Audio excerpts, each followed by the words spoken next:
हे कृष्णा करुणा सिंधो दीन बिंदो जगत्पति कोपे सकोबिका कांद राधा कांद नमोस्तुते दत्त कांचन गौरांगी राधा वृंदावनेश्वरी वृषभानुसुते देवी प्रणमामि हरिप्रिये वाञ्छाकल्पतरुभ्यश्च कृपा सिन्धुभ्यश्च पतितानां पावनेभ्यो वैष्णवेभ्यो नमो नमः। श्री कृष्ण चैतन्य प्रभु नित्यानंद श्री अद्वैत गदाधर श्रीवासादि गौर भक्त वृंदा हरे कृष्ण कृष्ण कृष्ण हरे हरे हरे राम राम राम हरे हरे। नारायणं नमस्कृत्यं नरं चैव नरोत्तमं देवीं सरस्वतीं व्यासं ततो जयमुदीरयेत्। नष्टप्रायेषु अभद्रेषु नित्यं भागवत सेवया भगवती उत्तमश्लोके भक्तिर्भवति नैष्टकी। मुखं करोति वाचालं पुङ्गुं लङ्घायते गिरिं यत्कृपातमहं वन्दे गुरुं दीनतारिणं परमानन्दं माधवं श्रीचैतन्येश्वरम्। ॐ नमो भगवते वासुदेवाय। ओम नमो भगवते वासुदेवाय। ओम नमो भगवते वासुदेवाय। ஹரே கிருஷ்ணா. இன்னைக்கு 3வது காண்டம், முதல் பாகம், அத்தியாயம் 1, பதம் 37. கரெக்டுங்களா மாதாஜி? ஹரே கிருஷ்ணா. Okay Mataji, correct Mataji. பதம் 37. His Divine Grace Bhakti Vedanta Swami Srila Prabhupada ki jai. किं वा कृताकेष्व अहं मध्यमर्षि भीमो अहिवत् दीर्घतमं व्यमुञ्चत् यस्याङ्घ्रिपादं रणपूर्णशेहे मार्गं कदायाश्चरदो विचित्रम्. படிக்கட்டுங்களா மாதாஜி? படிங்க மாதாஜி. ஓகே. ஓம் நமோ பகவதே வாசுதேவாய. ஓம் நமோ பகவதே வாசுதேவாய். ஓம் நமோ பகவதே வாசுதேவாய. ஹரே கிருஷ்ணா. மொழிபெயர்ப்பு பொருளுரை வழங்கியவர் தெய்வ திரு ஆசா பக்தி வேதாந்த பிரபுபாதாக்கு ஜெய். வெல்ல முடியாதவனான நாகம் போன்ற பீமன் பாவிகளின் நீண்ட நான் விரோதத்தை பழி தீர்த்து கொண்டான். போர்க்களத்தில் பீமன் அடியெடுத்து வைத்த பொழுது அவனுடைய கதாயத்தின் அற்புதமான சுழற்சியை கூட எதிரிகளால் பொறுத்து கொள்ள முடியவில்லை. பொருளுரை: பீமனின் பலத்தை விதுரர் நன்கு அறிந்திருந்தார். போர்க்களத்தில் புகுந்த பீமனின் நடையும் அவரது கதாயுதத்தின் சுழற்சியும் எதிரிகளால் பொறுத்து கொள்ள முடியாதாக இருந்தது. சக்திமிக்க பீமன் நீண்ட காலமாக திருதராஷ்டிரனின் மகன்களுக்கு எதிராக எந்த நடவடிக்கையும் எடுக்கவில்லை. அடிபட்ட நாகத்தை போன்ற தன் கோபத்தை பீமன் பழி தீர்த்து கொண்டாரா இல்லையா என்பதுதான் விதுரரின் கேள்வி. நீண்ட கால கோபத்திற்கு பிறகு ஒரு நாகம் தன் விஷத்தை வெளிப்படுத்துமானால் அதற்கு பலியானவனால் உயிர் பிழைக்க முடியாது. ஹரே கிருஷ்ண மாதாஜி. ஹரே கிருஷ்ணா மாதாஜி. இப்ப விதுரர் எல்லாரையும் பற்றி நல்லா விசாரிச்சுட்டு இருக்கார். அப்போ மாதாஜி பதம் எத்தனை மாதாஜி? 37ங்க மாதாஜி. ஹரே கிருஷ்ணா மாதாஜி. அது தங்கச்சி மாதாஜி, சின்னம்மா பொண்ணு மாதாஜி. ஹரி போல், ஹரி ஹரி போல். சென்னையில இருந்து அட்டன் பண்றேங்க மாதாஜி. ஓகேங்க மாதாஜி. ஓகேங்க. ஹரே கிருஷ்ணா. தேங்க்யூ மாதாஜி. தேங்க்யூ மாதாஜி. மூன்றாவது பேஜ் எத்தனைங்க மாதாஜி? மூன்றாவது காண்டம், முதல் பாகம், பதம் 37ங்க மாதாஜி. அத்தியாயம் 1ல 37. அப்போ இங்க விதுரருக்கு எல்லாரையும் பற்றி நல்லா விசாரிச்சுட்டு என்ன நடந்தது போர்க்களத்துல அப்படின்று ஆவலா கேட்டுட்டு இருக்கார். அப்போ பீமன் மிகவும் பலசாலி. நம்ம நேத்தே பார்த்தோம். அவன் நாகலோகத்திற்கு தள்ளப்பட்டு அந்த நாகலோகத்தில் நாகர்களால் ஆசீர்வதிக்கப்பட்டு 100 யானை பலத்தை அவர் அடைந்தார். ஏற்கனவே பீமன் பிறப்பிலேயே அவர் பலசாலி. ஏன்னா அவர் வாயு புத்திரன். ஹனுமன் அவருக்கு சகோதரர். அப்போ ஹனுமன் எவ்வளவு பலசாலி நம்மளுக்கு எல்லாம் தெரியும். அவரை போன்றே இவரும் பலசாலி. அப்ப அவர் எந்த ஒரு விரோதமான செயலையும் அவர் நடவடிக்கையும் துரியோதனனுக்கு எதிராக, அந்த 100 சகோதரர்களுக்கு எதிராக எடுக்கல. ஏன்னா எடுக்க முடியாது. ஏன்னா அவர் யுதிஷ்டரோட கண்ட்ரோல்ல இருந்தார். மூத்த சகோதரரான யுதிஷ்டர் அவர் யாருக்கு அவர் அஜாத சத்திரவக எதிரிகளே கிடையாது அவருக்கு. ஏன்னா அவர் பீமனோட கோபத்தை எல்லாம் அடக்கிட்டே இருந்தார். நீ இப்படி செய்யக்கூடாது, இல்ல அவங்க கிட்ட இப்படி நடந்துக்க கூடாது அப்படின்னு அடக்கிட்டே இருந்தார். அப்போ அந்த கோவத்தை எல்லாம் சேர்த்து வச்சிருந்தார். அப்ப அந்த போர்க்களத்துல அந்த கோவத்தை எல்லாம் வெளியிட்டாரா? எப்படி அவர் தன்னுடைய வீரத்தை காட்டினார்? ஏன்னா பீமன் வந்து ஆஜானு பாகா பாகா அந்த உடம்பு ரொம்ப ஒரு மல்யுத்த வீரனை போன்று இருக்கு அவருக்கு. அவர் நடந்து வந்தாலே பூமி அதிரும். ஏன்னா பீமன் வந்து பல வெரைட்டி உணவு தந்தாலும் அவருக்கு பசி ஆறாது. ஏன்னா அவர் ஏகாதசி விரதம் கூட அவரால் இருக்க முடியாது. அதனாலதான் பீஷ்ம ஏகாதசின்னு சொல்லி ஒரு ஏகாதசி அவர் வந்து இருப்பார். அந்த ஏகாதசியில எல்லா ஏகாதசி விரதங்களையும் அடைகின்ற பலனை அந்த ஒரு ஏகாதசியில அடைய முடியும். அவர் வந்து கிருஷ்ணர் பார்த்து கேட்பார், என்னால இந்த பசி தீயை அக்னியை அடக்க முடியல, நான் என்ன செய்ய அப்படின்னு கேட்கும்போது அந்த ஏகாதசியை அவர் பரிந்துரைக்கிறார். அந்த பீஷ்ம ஏகாதசியில விரதம் இருக்கிறவங்க மத்த ஏகாதசிகளோட பலன்களையும் சேர்த்து அடைவார்கள் அப்படிங்கிறது சொல்லப்படுது. ஏன்னா அவர் அண்டாவா அவருக்கு கொடுப்பாங்க. எல்லா தாய் எப்படின்னா தன் பிள்ளைகளுக்கு கொடுத்துட்டு தான் தாய் சாப்பிடுவா. ஆனா இங்க பீமனை பொறுத்த வரைக்கும் அவங்க அம்மா என்ன பண்ணுவாங்கன்னா எல்லா குழந்தைகளுக்கும் கொடுத்துட்டு தானும் சாப்பிட்டுட்டு அப்புறம் மிச்சத்தை கொடுப்பாங்க. ஏன்னா அவருக்கு எவ்வளவு கொடுத்தாலும் பத்தாது, அவ்வளவு பசி அக்னி அவர் வயிற்றுல இருக்கும். அந்த அளவு சாப்பிட்டு அந்த அளவு ஒரு ஸ்ட்ரென்த் அவர்கிட்ட இருந்தது. ரொம்ப ஒரு ஆஜாடு பாகாவாக பெரிய ஒரு வீரனாக அவர் இருந்தார். அடுத்தது பதம் 38. வினீநீச்சி கச்சித் யசோதாரத யூதபானாம் காண்டீவதனுவோ பராதீராஸ்தே அலகிதோ யச்சர கூடோ மாயா கிராதோ கிரஸ்துதோஷக. ஹரே கிருஷ்ணா. யார் படிக்கிறீங்க? படிங்க மாதாஜி, படிங்க. தொடர்ந்து 2 ஸ்லோகம் படிங்க நீங்க. மொழிபெயர்ப்பு. காண்டீவம் என்ற பெயரை கொண்ட வில்லை உடையவனும் எதிரிகளை அழிப்பதில் ரத வீரர்களுக்கிடையில் எப்பொழுதும் பிரபலமானவனுமான அர்ஜுனன் நலமா. ஒரு சமயம் வேடனை போர் பொய் வேடத்தில் வந்த சிவபெருமானை அர்ஜுனன் அம்புகளால் மூடி அவரை திருப்திப்படுத்தினான். ஒருவரை அம்பு எரிந்து கொல்லப்பட்ட ஒரு கரடியை காரணம் காட்டி அர்ஜுனுடன் சண்டையிட்டு அவருடைய பலத்தை சிவபெருமான் சோதித்தார். வேடனை போல் பொய் வேடம் பூண்டு அர்ஜுனனை தாக்கிய சிவனை அர்ஜுனன் அம்புகளால் மூடினார். அர்ஜுனனின் போர் திறமையை கண்டு திருப்தியடைந்த சிவபெருமான் அவருக்கு பாசுபதாஸ்திரத்தை கொடுத்து அவரை ஆசீர்வதித்தார். இத்தகைய ஒரு பெரும் வீரனின் நலத்தை பற்றி விதுரர் இங்கு விசாரிக்கிறார். ஹரே கிருஷ்ண மாதாஜி. ஹரே கிருஷ்ண மாதாஜி. அப்ப அர்ஜுனன் இந்திரனுடைய அம்சமாக, இந்திரனுடைய மகனாக அங்க குந்தி தேவிக்கு பிறக்கிறார். யசோதா மாதாஜி மியூட்ல இருங்க. அப்போ காண்டீபம் அப்படிங்கிற வில்லை எப்போதும் உடையதுனால அவன் காண்டீபன் அப்படின்னு சொல்லப்படுறாரு. எதிரிகளை அழிப்பதில் இந்த வீரர்களே எப்பொழுதும் பிரபலமானவருமான அர்ஜுனன் அப்படின்னாலே அவன் வீரன் அப்படிங்கிற ஒரு பெயர் அவருக்கு. காண்டீபதாரி. அப்போ பாசுபத அஸ்திரம், இந்திரனோட அஸ்திரம், இப்படி நிறைய பேர்கிட்ட அவர் கிஃப்ட் வாங்கியிருக்கிறாரு. அஸ்திரங்களையே கிஃப்ட் வாங்கியிருக்காரு. அப்போ சிவபெருமான் அர்ஜுனனுக்கு ஆசீர்வாதம் பண்ண நினைக்கிறார். அப்ப அர்ஜுனன் கிட்ட வந்து ஒரு கரடி, ஒரு வேடன் வேஷத்துல வர்றாரு.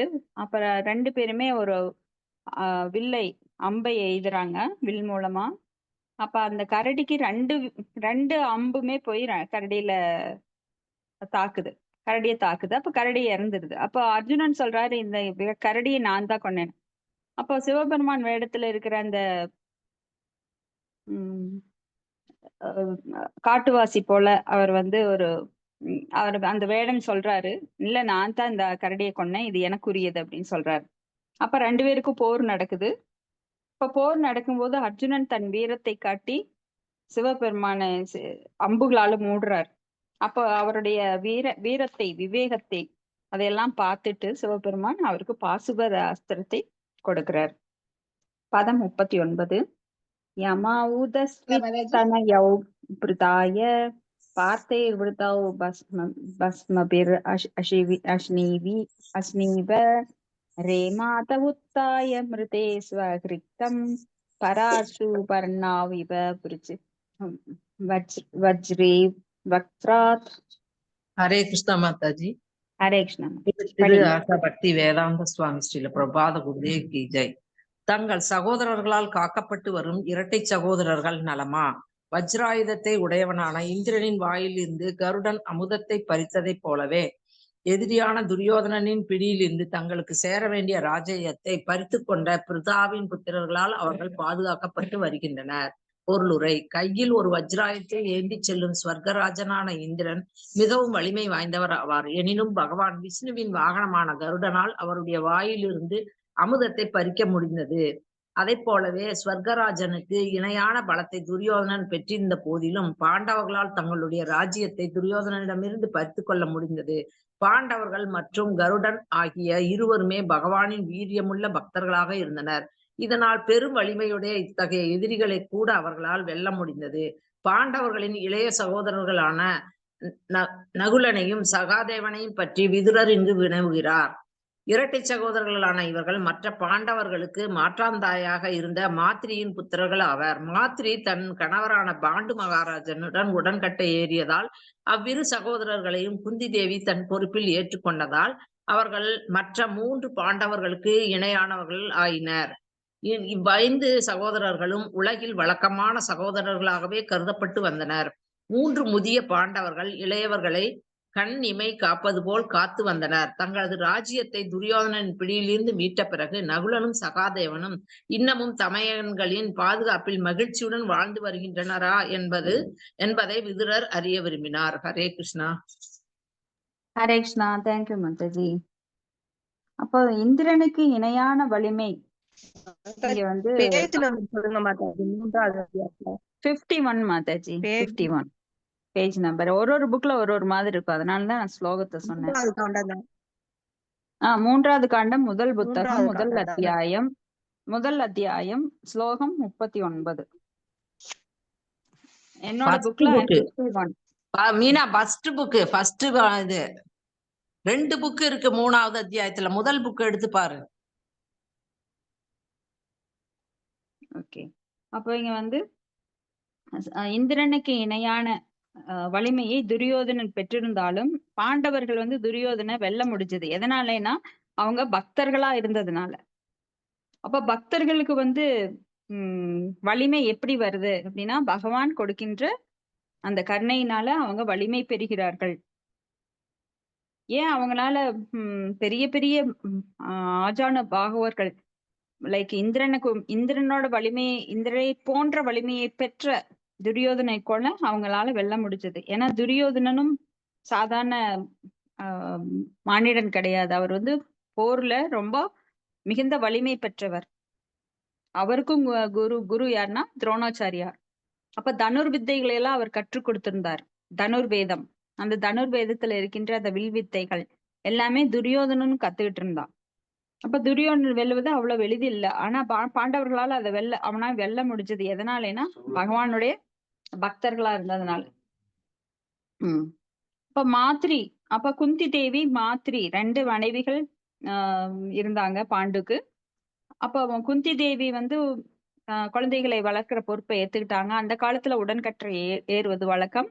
அப்ப பாண்டு இருந்த போது மாத்ரி 2வது மனைவி என்ன பண்ணாங்கன்னா அவங்க உடன்கட்டை ஏறிட்டாங்க. இந்த குழந்தைகளை அவங்க கிட்ட ஒப்படைச்சிட்டு இந்த 5 பேரையும் நீங்க, ஏன்னா மாத்ரியோட குழந்தைகள் யாரு அப்படின்னா நகுலன் சகாதேவன். மற்ற 3 பேரும் குந்தியோட தயையினால வந்தவங்க. மாத்ரிக்கு 2 பேரு நகுலன் சகாதேவன்.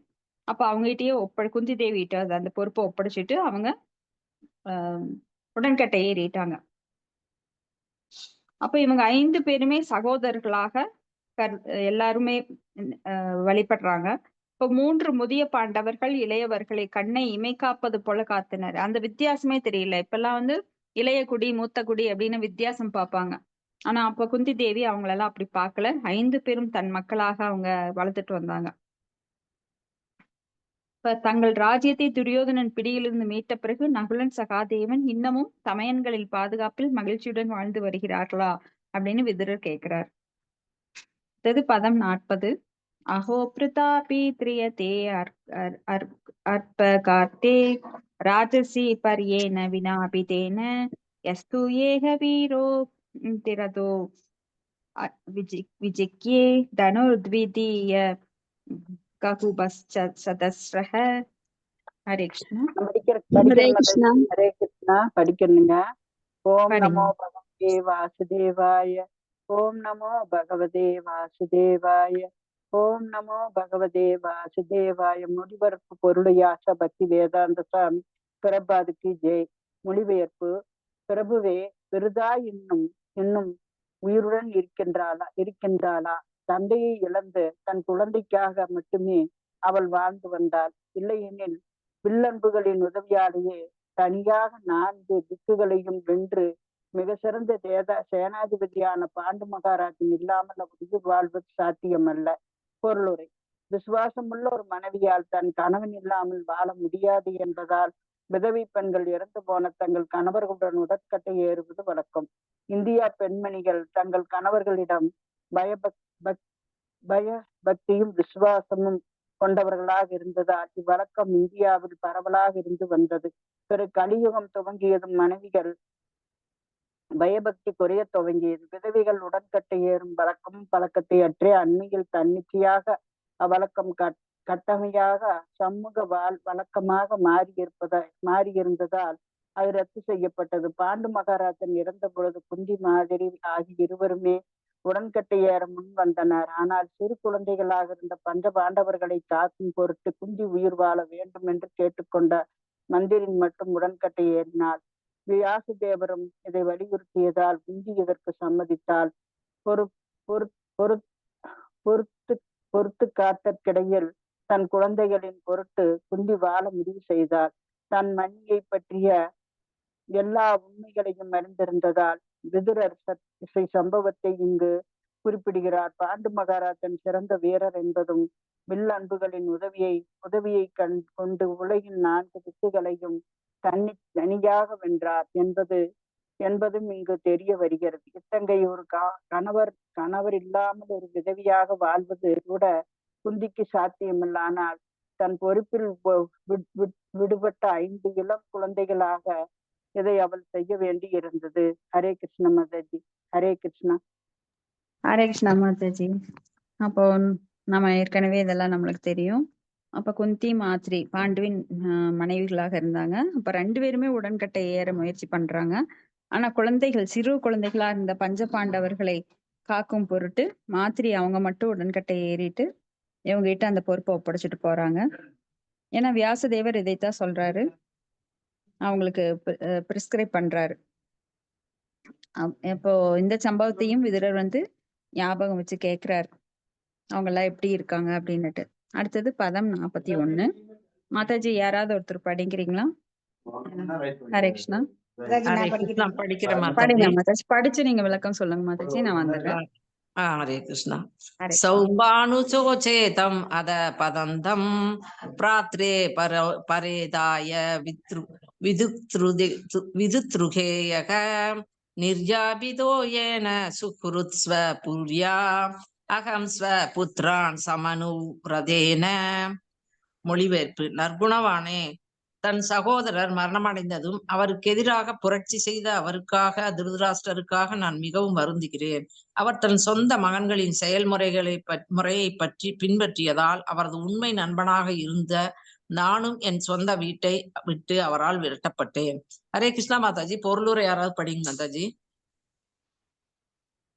ஹரே கிருஷ்ணா. பொருளுரை. விதுரர் தன் தனி எத்தனாவது அத்தியாயம்? நேத்து நான் இங்க சர்வீஸ் போயிட்டேன். 41 பதம். சரிங்க. ஹரே கிருஷ்ணா. சரி. ஹரே கிருஷ்ணா. பொருளுரை. விதுரர் தம் தமையனின் நலனை பற்றி கேட்கவில்லை. ஏனெனில் அவர் தம்மை நன்மை பெறுவதற்கு வாய்ப்பில்லை. நகரத்தை நோக்கி இழிவடையும் வாய்ப்புதான் அவருக்கு இருந்தது. திருராஷ்டிரருக்கு உண்மை நண்பனாக விளங்கிய விதுரர் அவரிடம் சிறிது இரக்கம் கொண்டிருந்தார். மரணமடைந்த பாண்டுவின் புத்திர்களுக்கு எதிராக திருராஷ்டிரர் புரட்சி செய்வதையும் துர்புத்தியையும் மகன் மகன்களின் பேச்சை கேட்டு தன்னை தன் சொந்த வீட்டிலிருந்தே வெளியேற்றியதும் எண்ணி அவர் வருத்தப்பட்டார். இவ்வளவும் நடந்த பிறகும் திருராஷ்டிரிடம் விரோதம் கொள்ளாத விருதர் அவருடைய ஒரு நண்பராகவே இருந்தார். திருராஷ்டிரருடைய வாழ்வின் இறுதி கட்டத்தில் அவருடைய உண்மையான நண்பன் என்று நிரூபித்தவர் விதுரர் தான். இதுவே விதுரரை போன்ற ஒரு வைஷ்ணவரின் நடத்தையாகும். எதிரிகளுக்கும் அவர் நன்மையே விரும்புகிறார். ஹரே கிருஷ்ண மாதாஜி. ஹரே கிருஷ்ணா மாதாஜி. இப்ப இங்க என்ன சொல்லப்பட்டிருக்குன்னா, விதுரர் திருதராஷ்டிரர் எப்படி நடந்துக்கிட்டாருன்னு சொல்லப்பட்டிருக்கு. அதை சொல்றேன். அப்படி நடந்தாலும் விதுரர் ஒரு வைஷ்ணவரா இருந்ததுனால அவருக்கு நன்மை செய்தாரு அப்படின்னு. வைஷ்ணவர்களுடைய சுபாவம் என்னன்னா, தீமை செய்தவங்களுக்கும் நன்மை செய்யறதா வைஷ்ணவர்களுடைய சுபாவம். இப்ப விதுரர் தன்னுடைய தமையனின் நலனை பற்றி கேட்கவில்லை. ஏனெனில் அவர் நன்மை பெறுவதற்கு வாய்ப்பில்லை அப்படின்னு, நரகத்தை நோக்கி இழிவடையும் வாய்ப்பு தான் அவருக்கு இருந்தது. ஏன்னா விதுரர் திருதராஷ்டிரருக்கு எல்லாம் எடுத்து சொல்றாரு. ஆனா அவர் மகன்களுடைய பேச்சை கேட்டுக்கிட்டு விதுரருடைய பேச்சை கேட்கறது இல்லை. அதனாலதான் இப்படி முதல்ல சொல்லப்பட்டிருக்கு. ஆனா விதுரர் திருதராஷ்டிரருடைய உடன்பிறந்த சகோதரனா இருந்தாலும் உற்ற நண்பனா விளங்கி இருந்ததுனால அவர் என்ன பண்ணாரு, மரணமடைந்த பாண்டுவின் புத்திரருக்கு எதிராக திருதராஷ்டிரர் புரட்சி செய்ததையும் திருதராஷ்டிரருடைய மகன்கள், அதாவது துரியோதனன் துர்புத்தியுடைய மகன்களின் பேச்சை கேட்டு தன்னை அவர் ஏன் அப்படின்னா, போர் புரியறதுக்கு முன்னாடி, இந்த மகாபாரத போருக்கு முன்னாடி என்ன பண்ணாருன்னா, துரியோதனன் விதுரர் பாண்டவர்கள் பக்கம் அவங்களுக்கு சார்பா இருக்கிறாங்கன்னு சொல்லிட்டு விதுரர் ஒரு தாசி புத்திரர். அதனால என்ன பண்ணிட்டாரு, தாசி புத்திரர்னு கேவலமா பேசி அவரை இழிவடைய செய்ததுனால அவர் அந்த போர்ல கலந்துக்காம வெளியில நாட்டை விட்டே வெளியில போயிடுறாரு புனித யாத்திரைக்கு. ஆனா அவருடைய சகோதரர் தான் திருதராஷ்டிரர். ஆனா போக வேண்டாம்னு தடுக்கல. தன் மகன்களுடைய பேச்சை கேட்டுக்கிட்டு என்ன பண்ணிடுறாரு, இழி புத்தியுடையதுனால அந்த துர்புத்தியை ஏத்துக்கிட்டு அவரை வெளியேறத சொல்லி வேண்டான்னு சொல்லி தடுக்கல. இவ்வளவு நடந்த பின்னாடியும் திருதராஷ்டிரர்கிட்ட விரோதம் கொள்ளாம விதுரர் அவரை ஒரு நண்பராகவே கருதினாரு. ஏன்னா உடன் பிறந்த சகோதரராக இருந்தது மட்டுமில்ல, ஒரு நண்பராகவும் கருதினாரு. ஏன்னா வைஷ்ணவர்களுடைய சுபாவம் அது. அதனாலதான் வைஷ்ணவர்களுக்கு எதிரிகளே இருக்க மாட்டாங்க அப்படின்னு சொல்லுவாங்க. இது அப்ப அந்த மாதிரி அந்த சொந்த சகோதரனையே வெளியேற்றினாலும் திருதராஷ்டிரருடைய இறுதி காலகட்டத்துல அவருடைய உண்மையை நண்பனா விளங்கி அவர் வானப்பிரஸ்தம் வாழ்க்கை அவருக்கு புத்திமதி கூறி ஒரு நண்பனா இருந்து புத்திமதி கூறி வானப்பிரஸ்த வாழ்க்கையை ஏற்க செய்கிறாரு. அதைத்தான் இங்க சொல்லப்பட்டிருக்கு. ஹரே கிருஷ்ணா. வைஷ்ணவர்களுடைய உண்மையான சுபாவம் எதுனா பிறருடைய நன்மை தான். அவங்களுக்கு கெடுதல் செய்தாலும் அதை அவங்க பொருட்படுத்த மாட்டாங்க அப்படின்னு சொல்லப்பட்டிருக்கு. பதம் 42. சோ அகம் ஹரேர் மத்திய விடம்பனேன ருசோ நிருணாம் சாலயதோ விதாதுகு நான்யோபலக்ஷய பதவீம் பிரசாதாச் சராமி பஸ்யன் கத விஸ்மயோ அத்ர. நான் படிக்கிறேங்க மாதாஜி. மொழிபெயர்ப்பு. பிறர் அறியாமல் உலகம் முழுவதிலும் பிரயாணம் செய்த நான் இதை கண்டு ஆச்சரியப்படுகிறேன். இந்த ஜட உலக மனிதனின் செயல்களைப் போலவே காணப்படும் பரம புருஷனின் செயல்கள் மற்றவர்களை குழப்பத்தில் ஆழ்த்துகிறது. ஆனால் அவரது கருணையால் அவரது பெருமையை நான் அறிந்திருப்பதால் எல்லா வகையிலும் நான் மகிழ்ச்சியுடன் இருக்கிறேன். பொருளுரை. விதுரர் திருதராஷ்டிரனின் சகோதரர் என்ற போதிலும் அவரிலிருந்து முற்றிலும் வேறுபட்டவராக இருந்தார். பகவான் ஸ்ரீ கிருஷ்ணரின் கருணையால் அவர் தம் தமையனைப் போல ஒரு மூடராக இருக்கவில்லை என்பதால் அவரது சகவாக தோஷத்திற்கு அவர் உட்படவில்லை. திருதராஷ்டிரம் அவரது மகன்களும் தங்களது சொந்த பலத்தை கொண்டு உலகையே அடக்கி ஆள விரும்பினார். பகவானும் இவ்விஷயத்தில் அவர்களை உற்சாகப்படுத்தியதால் அவர்கள் மேலும் புத்தி பேதலித்தவர்களாயினர். ஆனால் விதுரர் பகவானின் உண்மையான பக்தி தொண்டை அடைய விரும்பியதால் பரமபுருஷரிடம் பூரண சரணாகதி அடைந்த ஓரத்மாவாக விளக்கினார். தீர்த்த யாத்திரையை மேற்கொண்டிருந்த சமயத்தில் இதை அவரால் உணர முடிந்தது. இவ்வாறாக எல்லா சந்தேகங்களிலிருந்தும் அவர் விடுபட்டார். வீடு வாசலை இழந்ததற்கு அவர் சிறிதும் வருத்தப்படவில்லை. ஏனெனில் பகவானின் தயவை நம்பி இருப்பது நம்பியிருப்பது பெயரளவேயான குடும்ப வாழ்வில் உள்ள சுதந்திரத்தை விட உயர்ந்த சுதந்திரத்தை அளிக்கக்கூடியது என்பதை இப்பொழுது அனுபவத்தில் அவர் உணர்ந்தார். பகவானால் பாதுகாக்கப்படுவோம் என்பதில் ஒருவர் அசையாத நம்பிக்கை கொண்டிருக்க வேண்டும். இல்லையெனில் துறவு வாழ்வை அவர் ஏற்கக்கூடாது. இத்துறவு நிலை கீதையில் பின்வருமாறு விளக்கப்பட்டுள்ளது. அபயம், சத்வ, சம்சுத்தி. ஒவ்வொரு ஜீவனும் உண்மையில் பகவானின் தயவை நம்பியிருக்கிறான். ஆனால் தூய வாழ்வு நிலையில் அவன் இருந்தால் அல்லாது துறவு வாழ்வில் அவனால் நிலைத்திருக்க இயலாது. இந்நிலையில் வாழ்வில் தூய்மையடைந்த நிலை சத்வ சம்சுத்தி என்று அழைக்கப்படுகிறது. இத்தகைய தூய்மையின் பலன் அச்சமற்ற நிலையாகும்.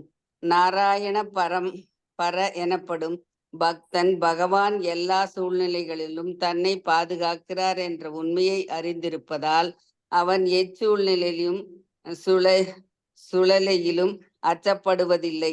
விதுரர் இத்தகைய திட நம்பிக்கையுடன் தனியாக பிரயாணம் செய்தார். அவரை நண்பர்களோ பகைவர்களோ அடையாளம் கண்டு கொள்ளவில்லை. இவ்வாறு உலக கடமைகளுக்கு கட்டுப்படாதவராக சுதந்திரமாக வாழ்வை அவர் அனுபவித்தார். பகவான் ஸ்ரீ கிருஷ்ணர் இவ்வுலகில் தனது நித்தியமான ஆனந்தமயமான சியாம சுந்தர ரூபத்தில் தோன்றியிருந்த பொழுது தூய பக்தர் அல்லாதவர்களால் அவரை அடையாளம் கண்டுகொள்ள அல்லது அவரது பெருமைகளை அறிய முடியவில்லை. அவஜானந்தி மாமூடா மானுஷீம் தனும் ஆஸ்ரிதம். பகவத்கீதையில் 9:11. பக்தர் அல்லாதவர்களுக்கு அவர் எப்பொழுதும் அச்சமூட்டுபவராக இருக்கிறார். ஆனால் தூய பக்தர்களுடைய பக்தி தொண்டின் வலிமையினால் அவர் எப்பொழுதும் அவர்களால் காணப்படக்கூடியவராக இருக்கிறார். ஹரே கிருஷ்ணா மாதாஜி. ஹரே கிருஷ்ணா. தேங்க்யூ மாதாஜி. விதுரர் திருதராஷ்டிரரோட சகோதரரா இருந்தாலுமே அவர் அதுல இருந்து முற்றிலும் வேறுபட்டவரா இருந்தார். எப்படி அப்படின்னு சொன்னோம்னா சாதாரண மனிதனா இருக்க கிடையாது. ஏன்னா அவர் யமராஜர் தான் விதுரரா ஒரு மாண்டு முனிவரின் சாபத்தினால விதுரரா பிறந்தாரு. அதனால அவரு யமராஜர் யாரு? தர்மபுத்திரர். அதனால எப்பொழுதும் தர்மத்தின் பக்கம்தான் இருந்தாரு. அதனாலதான் இந்த கௌரவர்களுக்கு இடையில அவர் அந்த துர்புத்தியுடைய கௌரவர்களுக்கு இடையில இருந்தாலும் அவருடைய திருதராஷ்டிரனுடைய சகோதரனா இருந்தாலும் அவர் முற்றிலும் வேறுபட்டவரா இருந்தார். தர்ம நியாயத்தின்படி நடப்பவரா இருந்தாரு அப்படின்னு சொல்லப்பட்டிருக்கு. பகவான் கிருஷ்ணன் கருணையால அவர் தன்னுடைய அதாவது திருதராஷ்டிரனை போல ஒரு மூடனா இருக்கவில்லை அப்படிங்கிறாரு. ஏன் அப்படின்னா அவர் இப்ப பூவுடன் சேர்ந்த நாரும் மணக்கும் அப்படிம்பாங்க. அதாவது சகவாச தோஷத்தால யாருமே மாறிடுவாங்க. ஆனா அந்த சகவாசம் இந்த தீயவர்களான கௌரவர்களின் சகவாசம் இருந்தாலும் அவரு மாறுபடவே இல்லை, மாறுதலுக்கே உட்படல அப்படின்னு சொல்லப்பட்டிருக்கு. திருதராஷ்டிரரும் அவர் மகன்களும் அதாவது சொந்தமா என்ன பண்றாங்கன்னா பூரா உலகத்தையே அடக்கியால விரும்பினாங்க தன்னுடைய சொந்த பலத்தை கொண்டு. ஆனா பகவான் என்ன பண்றாரு, அவருக்கு இந்த மாதிரி இருக்கிறதுனால அவங்க புத்தி பேதளித்தவர்களா இருந்தாங்க அப்படின்னு சொல்லப்பட்டிருக்கு. ஏன்னா இந்த ஜட உலகில இந்த ஜட உலகத்துக்கு அதிபதி யாருன்னா பகவான் தான். அனைத்திற்கும் அதிபதி பகவான். அவர் தான் உரிமையாளர். ஆனா நம்ம நினைக்கிறது ஜடத்தை அடக்கியாளர்னு நினைக்கிறோம். அது தவறானது அப்படின்னு சொல்லப்பட்டிருக்கு. அதனாலதான் புத்தி பேதளித்தவர்கள் அப்படின்னு சொல்லப்பட்டிருக்கு. விதுரர் என்ன பண்ணாரு, பகவானுடைய உண்மையான தொண்டர். அதனால என்ன பண்ணாரு, பகவானிடம் பூர்ணமா சரணமடைந்த ஒரு ஆத்மா அவரு. அதனாலதான் இவங்களோட வீட்டை விட்டு துரத்தினாலும் சுகம் சொத்து எது போனாலும் அவர் எந்த கவலையும் படாம அவர் பாட்டுக்கு தீர்த்த யாத்திரைய மேற்கொள்றாரு அப்படின்னு சொல்லப்பட்டிருக்கு. ஏன்னா அவர் எல்லா அந்த எல்லா இருமையிலிருந்தும் விடுபட்டவர். அதனாலதான் அவர் வீடு வாசல் இழந்ததுக்காக எதுக்கும் வருத்தப்படாம அவர் பாட்டுக்கு பகவானுடைய தயவை நம்பி இருந்ததுனால பேரளவான இந்த குடும்ப வாழ்க்கை சுதந்திரம் இல்லாது அதை விட சுதந்திரத்தை அளிக்கக்கூடியது இந்த மாதிரி பகவானுடைய பக்தனா இருக்கிறதா அப்படிங்கறத அனுபவத்துல அவர் உணர்ந்ததுனால அவர் பாட்டுக்கு புனித தீர்த்த யாத்திரைக்கு போயிடுறாரு. அந்த மாதிரி போறது நம்ம பகவானையே நம்பி இருந்து நம்ம எந்த செயலை செய்தாலும் பகவானாலும் நாம பாதுகாக்கப்படுவோம் அப்படிங்கிறத நம்ம அசையாத நம்பிக்கை பகவான் மேல வச்சிருக்கணும் அப்படின்னு சொல்றாங்க. அந்த மாதிரி அசையாத நம்பிக்கை வச்சிருந்தா தான் துறவு வாழ்க்கைய மேற்கொள்ள முடியும் அப்படின்னு சொல்லி இருக்குது. அடுத்து சத்வ அபயம் சத்வ சம்சுத்தி அப்படின்னா ஒவ்வொரு ஜீவனும் உண்மையில பகவானுடைய தயவத்தான் நம்பி இருக்கணும். உங்களுக்கே தெரியும், எல்லாருமே ஒருத்தர் சார்ந்துதான் ஒருத்தர் இருக்க முடியும். தன்னிச்சையா யாருனாலையும் இருக்க முடியாது. இப்ப நம்ம சாப்பிட்றோம்னா ஒரு விவசாயி உணவு உற்பத்தி பொருளை உற்பத்தி பண்ணி கொடுத்தாதான், உணவுப் பொருளை உற்பத்தி பண்ணி கொடுத்தாதான் நம்மளால சாப்பிட முடியும். நம்ம ஆடை போடுறோம்னா ஒருத்தர் நெய்து கொடுத்தாதான், ஒருத்தர் பருத்தியை விளைவிச்சு ஒருத்தர் நெய்து கொடுத்தாதான் நம்மளால ஆடையா உடுத்த முடியும். இந்த மாதிரி ஒவ்வொரு ஜீவனும் ஒவ்வொருத்தரை சார்ந்துதான் வாழ முடியும். ஆனா அனைத்து ஜீவனும் யாருன்னா பகவானுடைய தயத்தான் நம்பி இருக்கணும் அப்படின்னு சொல்லப்பட்டிருக்குது. ஏன்னா அனைத்தையும் கொடுப்பவர் யாரு? பகவான் தான். துறவு வாழ்வுல அந்த மாதிரி பகவானை நம்பி இருக்க முடியலன்னா நிலைச்சு இருக்க முடியாது அப்படின்னு சொல்லப்பட்டிருக்குது. இந்த நிலைத்து இருக்க முடியாது அப்படின்னு இந்நிலை வாழ்மையின் தூய்மை அடைந்த நிலை. அதாவது இந்த மாதிரி பகவானையே நம்பி முழு நம்பிக்கை கொண்டு துறவு வாழ்க்கை வாழ்றதுதான் தூய்மை அடைந்த நிலை அப்படின்னு சொல்லப்படுறது. அந்த தூய்மை அடைந்த நிலையத்தான் சத்வ சம்சுத்தி அப்படின்னு சொல்லப்பட்டிருக்குது. இந்த மாதிரி சத்வ சம்சுத்தி நிலைங்கிறது என்னன்னா அச்சமற்ற நிலையாகும். நாராயண பரா எனப்படும் பக்தன் பகவான் எல்லா சூழ்நிலைகளிலும் தன்னை பாதுகாக்கிறார் என்ற உண்மையை அறிந்திருப்பதால் அவன் எச்சூழ்நிலையிலும் அச்சப்படுவதில்லை. நாராயண பராங்கிற பக்தன் பகவான் எந்த சூழ்நிலையிலையும் தன்னை காப்பாத்துவாருங்கிறதுனால அச்சப்படுறதில்ல. விதுரர் இந்த மாதிரி திடமான நம்பிக்கையை வச்சிருந்ததுனால அவர் தனியாகவே இந்த புனித தீர்த்த யாத்திரைக்கு பயணம் செய்தாரு அப்படின்னு சொல்லப்பட்டிருக்குது. இந்த மாதிரி இருக்கிறவங்க இருக்கிறவங்களுக்கு இந்த உலகத்துல எந்த கடமையும் கட்டுப்பாடும் இல்லாம சுதந்திரமா இருக்க முடியும். எப்படின்னா பகவான் மேல நம்பிக்கையை வச்சு அவருடைய தூய பக்தரா இருந்தால் மட்டும்தான் அப்படின்னு சொல்லப்பட்டிருக்குது. இந்த மாதிரி பகவான் இந்த உலகத்துல சியாமசுந்தர ஆனந்தமயமான சியாமசுந்தர ரூபம், அதாவது சியாமசுந்தர ரூபம்னா பகவான் கிருஷ்ணரின் ரூபம். அந்த சியாமசுந்தரம்னா அழகான அப்படின்னு அர்த்தம். 2 கைகளோட அழகான ரூபத்துல அவர் வந்ததுனாலதான் அவர் சியாமசுந்தர ரூபம்னு சொல்லி இருக்குது. அந்த மாதிரி பகவான் இந்த உலகத்துல கிருஷ்ணரை அவதரிச்சப்ப பக்தர் அல்லாதவர்களுக்கு அவரை அடையாளம் கண்டுக்க முடியல, அவர் பகவான் கண்டுக்க முடியல. பாண்டவர், விதுரர், இந்த மாதிரி தூய உத்தவர், இந்த மாதிரி அக்ரூரர், இந்த மாதிரி தூய பக்தர்களுக்கு மட்டும்தான் அவர் பகவான் தெரியும். அதே கௌரவர்கள், துரியோதன, சகுனி, இந்த மாதிரி திருதராஷ்டிரர், இந்த மாதிரி இருந்தவங்களுக்கெல்லாம் அவர் பகவான்னு தெரிஞ்சு கொள்ள முடியல. அதனாலதான் அவங்கள பகவத்கீதையில பகவான் சொல்றாரு, அவஜானந்தி மாமூடா மானுஷின் தனும் ஆசிரிதம். இந்த மாதிரி இருக்கிற மூடர்கள் எல்லாமே எனக்கு என்னுடையது அப்படிங்கிறது அனைத்திற்கும் உன்னதமான அனுபவிப்பாளன் நான் தான், என்னுடைய இயற்கை தான் அப்படின்னு அவங்களால அறிஞ்சிக்க முடியாததுனால அவங்கெல்லாம் கிருஷ்ணரை சாதாரண மனுஷனா நினைச்சாங்க அப்படின்னு சொல்லுவதற்கு. பக்தர் அல்லாதவங்களுக்கு அவர் அச்சமூட்டுபவராக இருந்தாரு அப்படின்னு சொல்லப்பட்டிருக்குது. ஏன்னா இப்ப அவரு பாண்டவர்கள் பக்கம் இருந்து போர் புரியறப்ப துரியோதனன், கௌரவர் படை அவங்க எல்லாம் அவர் பகவானை கண்டு பகவானுடைய சங்கொலி கேட்டு அச்சமுற்றவங்க அப்படின்னு சொல்லப்பட்டிருக்கு. அதனாலதான் அவர் அச்சமூட்டவராக இருக்கிறார் அப்படின்னு. ஆனா தூய பக்தர்கள் பக்தி தொண்டினுடைய வலிமையால அவரை எப்பொழுதும் அவங்களால பார்க்க முடியும் அப்படின்னு சொல்லப்பட்டிருக்குது. ஹரே கிருஷ்ணா. பதம் 43. நூனம் நிர்வாணம் த்ரீ மதோத்பதானாம் மகி முகி சிசாலயதாம் சமூபிகி வதாத் பிரபன்னாதி ஜிஹீர்ஷ ஏசோ அபி உபைக்ஷதாகம் பகவான் குருநாம். ஹரே கிருஷ்ணா. யாராவது படிக்க மாதாஜி? நான் படிக்கிறேன் மாதாஜி. ஹரே கிருஷ்ணா. மொழிபெயர்ப்பு. குருக்கள் எல்லா வகையான பாவங்களையும் செய்திருந்த போதிலும் மற்ற அரசர்கள் தங்களது படைபலத்தினால் மூவகை பொய் அகங்காரின் தூண்டுதலின் கீழ் பூமியில் இடையூறாத கலகம் விளைவித்து வந்த போதிலும் பகவானாக இருந்தும் துன்புற்றவர்களின் துன்பத்தை போக்குவதில் எப்பொழுதும் விருப்பமுள்ளவராக இருந்ததும் அவர் ஸ்ரீ கிருஷ்ணர் குருக்களை கொள்வதிலிருந்து விலகியே இருந்தார். பொருளுரை. பகவத்கீதையை குறிப்பிடுவது போல் அசுரர்கள் அழிந்து துன்புறும் பக்தர்களுக்கு பாதுகாப்பை அளிப்பதற்காகவே பகவான் தோன்றுகிறார். எனினும் குருக்களால் திரௌபதிக்கு இழைக்கப்பட்ட தீங்கையும் பாண்டவர்களுக்கு இழைக்கப்பட்ட அநீதியையும் மற்றும் தமக்கே இழைக்கப்பட்ட அவமரியாதையும் கூட பகவான் பொறுத்து கொண்டார். தான் முன்னிலையிலேயே இத்தகைய அநீதிகளை அவர் ஏன் பொறுத்து கொண்டார்? அவர் ஏன் உடனே குருக்களை தண்டிக்கவில்லை என்ற கேள்வி எழக்கூடும். குருக்குலின் அரசபையில் அனைவரின் முன்னிலையிலும் திரௌபதி நிர்வாணமாக காணும் முயற்சியில் அவள் அவமதிக்கப்படும் பொழுது பகவான் ஏராளமான துணை அளித்து திரௌபதியின் மானத்தை காப்பாற்றினார். ஆனால் அவமதித்தவர்களை அவர் உடனே தண்டிக்கவில்லை. ஆயினும் பகவானின் மௌனம் குருக்களின் அர்ஜுனன் குற்றங்களை மன்னித்ததற்கு அடையாளம் அல்ல. பூமியிலுள்ள வேறு பல அரசர்களும் செல்வம், கல்வி மற்றும் படைபலம் ஆகியவற்றினால் பெரும் அகங்காரம் கொண்டவர்களாக மாறியிருந்தனர். அவர்கள் தங்களுடைய படைபலத்தினால் பூமியில் இடைவிடாத கலகம் செய்து வந்தனர். இத்தீயவர்கள் அனைவரையும் குருச்சேத்திர போர்க்களத்தில் ஒன்று திரட்டி தீயோரை அளிக்கும் நமது நோக்கத்தை ஒரே சமயத்தில் சுருக்கமாக முடித்துக் கொள்வதற்காக பகவான் பொறுமையுடன் காத்திருந்தார். கடவுள் நம்பிக்கையற்ற அரசர்கள் தங்களுடைய செல்வம், கல்வி மற்றும் படைபலம் ஆகியவற்றின் முன்னேற்றத்தினால் திமிர் பிடித்தவர்களாக மாறும் பொழுது தங்கள் படைபலத்தை காட்டி குற்றமற்றவர்களாக தொல்லைகளை விளைவிக்கின்றனர். பகவான் அவதரித்திருந்த பொழுது உலகில் இத்தகைய அரசர்கள் பலர் இருந்தனர். இதனால் குருச்சேத்திர போருக்கும் அவர் ஏற்பாடு செய்த விஸ்வரூபமான பகவான் தோன்றிய பொழுதும் தீயவை கொள்ளும் தமது அவதார நோக்கத்தை அவர் பின்வருமாறு விவரித்தார். தேவையற்ற ஜனத்தொகை குறைப்பதற்காக இரக்கமற்ற கால ரூபமாக பூமியில் நான் அவதரிக்கிறேன்.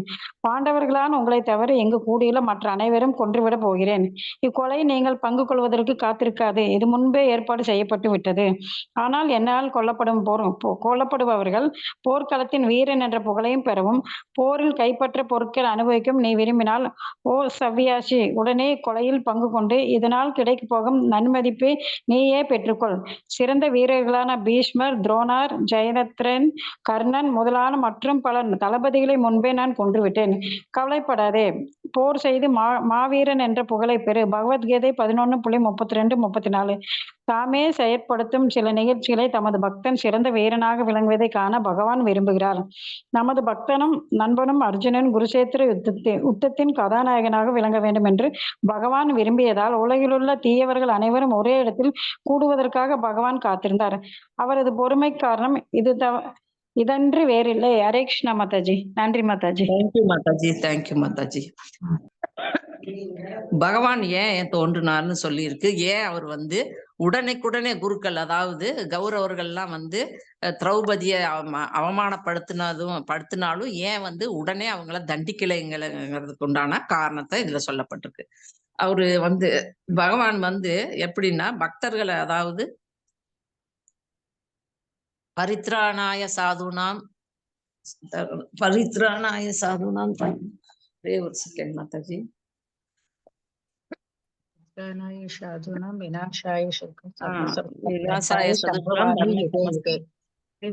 பக்தர்களை காத்து துஷ்டர்களை அழித்து தர்மத்தின் கொள்கைகளை நிலைநாட்டுவதற்காக பகவான் யுகந்தோறும் அவதரிக்கிறேன்னு சொல்லி 4.8 பகவான் பகவத்கீதையில சொல்லியிருக்கிறார். அப்போ குருக்கள்னா யாருன்னா குரு வம்சத்துல இருந்த கௌரவர்கள் திரௌபதிய மானபங்கப்படுத்தினாங்க. அது இல்லாம பாண்டவர்களுக்கும் அநீதியை இழைச்சாங்க. அநீதினா அவங்களுக்கு ஒரு சிறு குண்டூசி நிலம் கூடி கொடுக்க மாட்டேன்னு சொல்லி அவங்க அவங்களுக்கும் அவங்களுடைய அவமரியாதை செய்து அவங்களுடைய சொத்தையும் பறிச்சுட்டாங்க. ஆனா இதெல்லாம் பகவான் தூது போனாரு. அப்ப தூது போனப்ப பகவானையும் அவமரியாதை செய்தாங்க.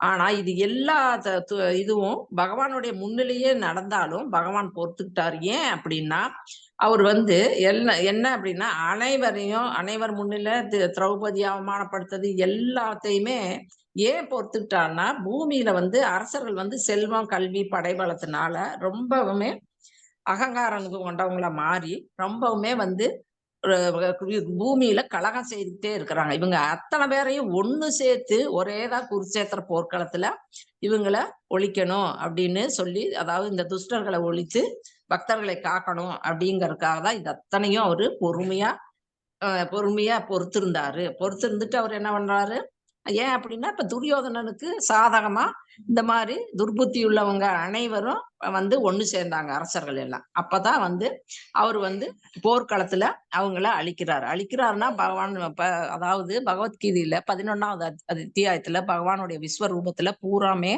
இத பத்தி குறிப்பிடப்பட்டிருக்கு. என்ன அப்படின்னா அனைவரையும் அவங்க ஏற்கனவே கொண்டுட்டாரு, பகவான் ஏற்கனவே கொண்டுட்டாரு. அதுக்கு ஆனா அது தன்னுடைய பக்தனுக்கு ஒரு நல்ல பெயர் கிடைக்கணும் அப்படிங்கறதுக்காக மட்டும்தான் ஒரு கருவியா, நிமித்த மாத்திரம் அப்படின்னு சொல்லி ஒரு கருவியா இருந்து செயல்படும் தான் பகவான் அர்ஜுனருக்கு அறிவுரை கூறுறாரு. அதன்படிதான் பகவானுடைய இதை ஏத்துட்டா. ஏன்னா கௌரவர்கள் பக்கம் பீஷ்மர், துரோணர், ஜெயத்ரன், கர்ணன் நல்ல வீரமுள்ள பலர் இருந்தாங்க. பலர் இருந்தாலும் அவங்க என்னன்னா எல்லாருமே தகாத இடத்துல சேர்ந்துக்கிட்டாங்க. அதனாலதான் சேரக்கூடாத இடத்துல சேர்ந்ததுனாலதான் அனைவருமே கொல்லப்பட்டாங்க. கொல்லப்பட்டார்னா ஏற்கனவே பகவானால கொல்லப்பட்டவங்கள ஒரு நிமித்த மாத்திரம்னு ஒரு கருவியா இருந்து அர்ஜுனர் வந்து அத அர்ஜுனரை வச்சு அவரு செய்ய வைக்கிறாரு. எப்படி அப்படின்னம்னா, இப்ப நம்மளுடைய குழந்தைக பெண் குழந்தைக இருக்குதுன்னா நமக்கு சமைக்க தெரியும். குழந்தைகளுக்கு ஒரு அளவுக்கு தான் தெரியும். இருந்தாலும் கூட மாட ஹெல்ப் பண்ணாலும் நம்ம மத்தவங்கள்ட்ட என்ன சொல்றோம், என் பொண்ணுதான் சமைச்சது அப்படின்னு அந்த பேரை நம்மளுடைய குழந்தை கொடுக்கற மாதிரி தான் பகவான் வந்து தன் பக்தருக்கு அந்த மாதிரி நல்ல ஒரு சிறந்த வீரனான பேர் கிடைக்கணும் அப்படிங்கறதுக்காகத்தான் இதை செய்தாரு. அதனாலதான் அவரு பொறுமையா இருந்தாரு அப்படின்னு சொல்லப்பட்டிருக்கு. ஹரே கிருஷ்ணா. பதம் 44. அஜஸ்ய ஜன்மோத்பத நாசனாய கர்மாணி அகர்துர் கிரகணாய பும்சாம் நனு அந்யதா கோ அர்ஹதி தேகயோகம் பரோ குணானாம் உத கர்ம தந்திரம். படிங்க மாதாஜி. மாதாஜி நான் படிக்கிறேன் மாதாஜி. படிங்க மாதாஜி. பிரணம்ஸ் மாதாஜி. கண்டோட் பிரணம்ஸ் மாதாஜி.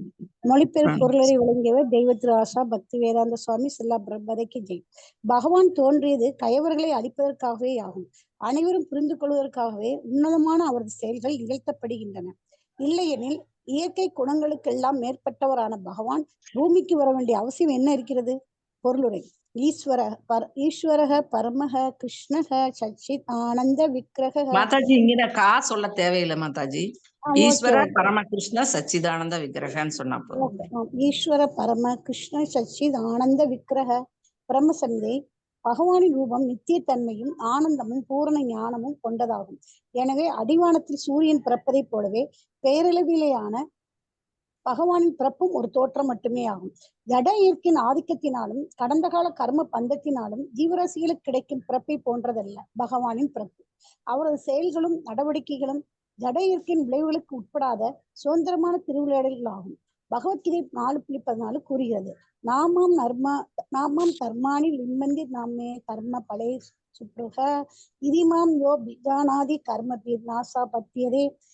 ஜீவராசிகளுக்காக பகவானால் இயற்றப்பட்ட கர்ம விதிகள் அவருக்கு பொருந்தாதவை ஆகும். மேலும் சாதாரண ஜீவராசிகளை போல் செயல்களால் தம்மை மேன்மடைய செய்யும் ஆசையும் பகவானுக்கு இல்லை. சாதாரண ஜீவராசிகள் தங்களது பந்தப்பட்ட வாழ்வின் முன்னேற்றத்திற்காக செயற்படுகின்றனர். ஆனால் பகவான் ஏற்கனவே செல்வம், பலம், புகழ், அழகு, அறிவு, துறவு ஆகியவைகளில் பூரணமாக விளங்குவதால் அவர் ஏன் முன்னேற்றத்திற்காக ஆசைப்பட வேண்டும்? ஐஸ்வர்யத்தில் அவரை மிஞ்ச யாராலும் முடியாது. எனவே அவரை பொறுத்தவரை முன்னேறும் ஆசை அவருக்கு சிறிதும் பயனற்றதாகும். பகவானின் செயல்களுக்கும் சாதாரண ஜீவராசிகளின் செயல்களுக்கும் உள்ள வேறுபாட்டை ஒருவன் பகுத்தறிய வேண்டும். இதனால் பகவான் உன்னத நிலையில் உள்ளவர் என்ற முடிவுக்கு ஒருவரால் வர முடியும். இந்த முடிவுக்கு வருபவரால் பகவானின் பக்தராக முடியும் என்பதுடன் கடந்த கால பாவ விளைவுகளிலிருந்து உடனே அவரால் விடுபடவும் முடியும். கர்மாணி நித்தஹரி ஹிந்துசா பக்தி பாஜாம். பக்தனின் கடந்த கால பாவ விளைவுகளை பகவான் போக்கி விடுகிறார் அல்லது குறைத்து விடுகிறார். பிரம்மசங்கை 5.54. பகவானின் செயல்கள் எல்லா ஜீவராசிகளையும் ஏற்று அனுபவிக்கப்பட வேண்டியவையாகும். சாதாரண மனிதனை தம்மிடம் கவர்ந்திருப்பதற்காகவே பகவான் செயலாற்றுகிறார். பகவான் எப்பொழுதும் பக்தர்களுக்கு ஆதரவாக செயற்படுகிறார் என்பதால் அவ்வாறு செயற்படும் பொழுது கர்மிகளும் முக்திவாதிகளும் அவரால் கவரப்படக்கூடும். பகவானிடம் பக்தி செய்வதால் கர்மிகளாலும் முக்திவாதிகளாலும் தங்களுடைய நோக்கங்களை அடைய முடியும். பக்தர்கள் கர்ம பலன்களுக்காகவோ அல்லது முக்திக்காகவோ ஆசைப்படுவதில்லை. பகவான் கோவர்த்தன மலையை தூக்கியதையும் பூதனை அரக்கியை கொன்றதையும் போன்ற பெருமைக்குரிய அமானுஷ்யமான செயல்களை அவர்கள் சுவைத்து அனுபவிக்கின்றனர். கருமிகள், ஞானிகள் மற்றும் பக்தர்கள் போன்ற எல்லா வகையான மனிதர்களையும் கவர்வதற்காகவே பகவான் லீலைகளை புரிகிறார்.